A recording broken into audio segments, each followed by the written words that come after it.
What strange times we live in. In a way, it seems as though the world has stopped.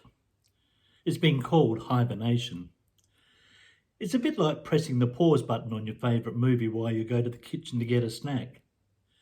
It's something that you see in the movies, but this is very real. It's life at the moment for us. One thing we are noticing as we travel through this pandemic is that everyone right around the world, every single one of us is impacted in some way. Many have lost their jobs. Most businesses are affected, which in turn impacts other businesses. It has a snowballing effect right across our communities, right round this nation, right round the world. Now, if you can, imagine that you're out exercising, we're allowed to do that, just walking around the block when someone comes up alongside of you and even seems to get quite close to you. Are they aware of the social distancing rules that are in place, not just here in Australia, but globally? A conversation develops, just small talk to begin with. Then you ask, how are you managing at the moment with all that's happening? What do you mean, the stranger says? What's happening? Or the coronavirus, you reply. The stranger says, what virus? You think to yourself, what rock has this fellow been living under? Now, as you know, at this moment in time, it seems that all we are hearing about on the news is COVID-19. There is other news. For instance, if you heard about the immense earthquake activity recently across the United States, and indeed right around the world.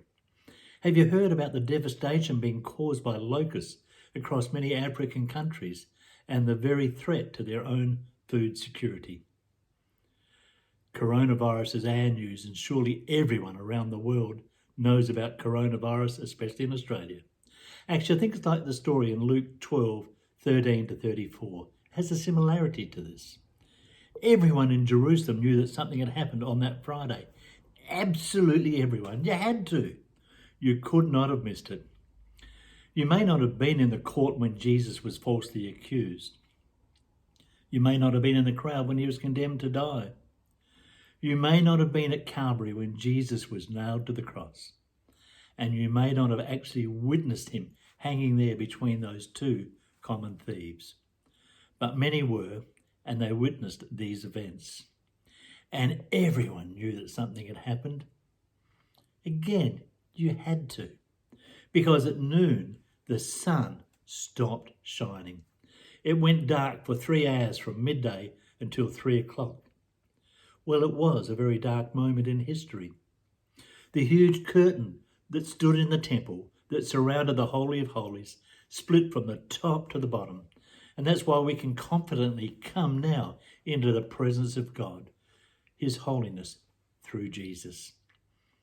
Oh, and there was a massive earthquake, and many God-fearing people who had died rose from the dead.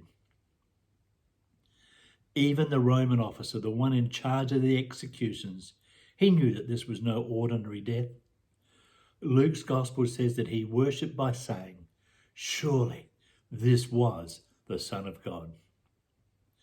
Let me tell you that these events were the topic of conversation. It was all that people were talking about. Nothing like this had happened before. And we read that the next day was a Sabbath, so that those people were to coin a phrase in hibernation for the day. On the Sunday morning, some strange reports began to surface. There were reports that some of those women had actually seen and spoken with Jesus. They were saying that Jesus is alive. Meanwhile, 2 of the followers of Jesus, including Cleopas, were on their way home to Emmaus, which was about 7 miles down the road from Jerusalem. They were, naturally enough, talking about the last few days in Jerusalem as they walked.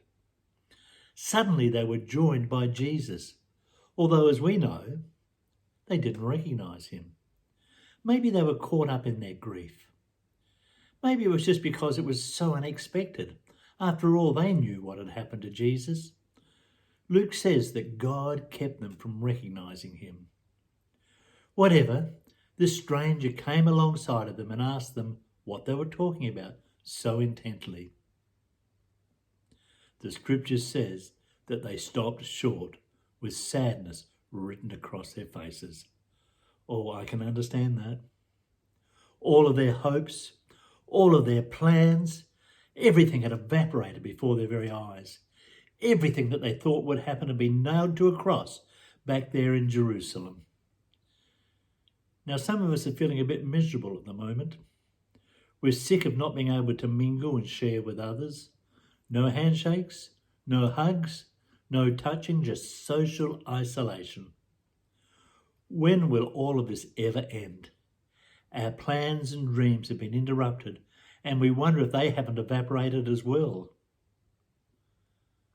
These two disciples thought that everything they had hoped for, everything they had wanted, everything they had dreamed about had ended. But this stranger led them on a journey through the scriptures, and he gave explanation to the prophetic writings, the writings that they knew so well. He talked to them about the prophecies throughout the Old Testament, about the forthcoming Messiah and the hope of the Messiah. I suggest you read some of those words. You can find some of them in Isaiah 53. These words were penned some 700 years before Jesus. Personally, I would have loved to have been on that road to Emmaus in that Bible study, being led by Jesus. Imagine that. Now, when these two, Cleopas and possibly his wife, had reached Emmaus, Jesus acted as if he was going on, but they invited him into their home to stay for the night. As they were sharing the meal, Jesus took the bread and he broke it and he gave it to them. Suddenly, their eyes were opened and they recognized him. And at that very moment, the scripture says he disappeared from their sight. Now, can you imagine being there on that journey? Can you imagine sharing that meal? Can you imagine their thoughts? Jesus was with us in our home and we didn't even recognize him? How dumb am I? Am I dumb or what? Within the hour, they were on their way back to Jerusalem. And when they found the other disciples, they declared, "The Lord has really risen." Now, this is an encouraging reminder for me today, and I hope for you, about the goodness of God.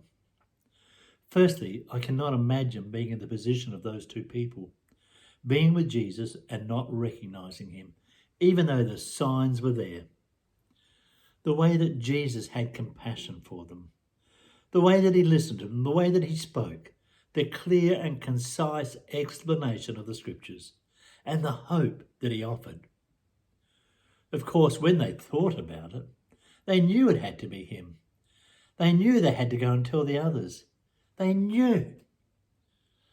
I say that I cannot imagine being in their position, yet how many times have I struggled through situations in life, thinking miserably that I'm all on my own in this. Hebrews 13:5 tells us, "For God has said, I will never leave you nor forsake you." Have you recognized those times in life when you knew the presence of the Lord was with you? Look for them, but know this, that you are not on your own. We are never alone. Even now, your world may be upside down. Maybe you haven't recognized it, but the Lord is with you in this.